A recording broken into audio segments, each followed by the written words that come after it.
அவரை வந்து திட்டுற மாதிரிலாம் இருக்குது. அது அடுத்த படத்தில் வேணான்றோம். வந்து ஃபுல்லாக ஃபைட் சீனாக இருந்தது தான் எக்ஸ்பெக்ட் பண்ணி வந்தேன். அதை விட பயங்கரமாகவே இருக்குது. இது வரைக்கும் அதாவது மங்காத்தாக்கு அப்புறம் பயங்கரமாக ஃபுல்லாக வந்து எஃபர்ட் போட்டு ஃபைட் போட்டிருக்காரு இதில்.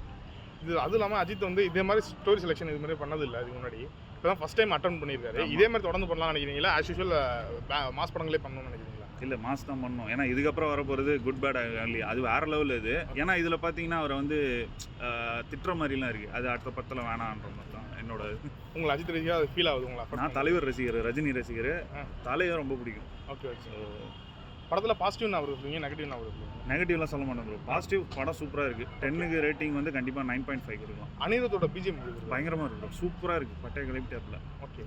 இது அர்ஜுன் வந்து மங்காத்தாக்கு அப்புறம் இதெல்லாம் 2 பேரும் காம்போல. ஆமாம். அது எந்த அளவு ஒர்க் அவுட் ஆயிருக்கு? ஸ்க்ரீன் பயங்கரமாக ஒர்க் அவுட் ஆயிருக்கு ப்ரோ. பயங்கரமாக. ஏன்னா 2 பேருமே வந்து அதாவது விடாமுயற்சி மாதிரி 2 பேருக்குமே வந்து ஒரு போட்டி இதெல்லாம் இருக்குது. ஓகே.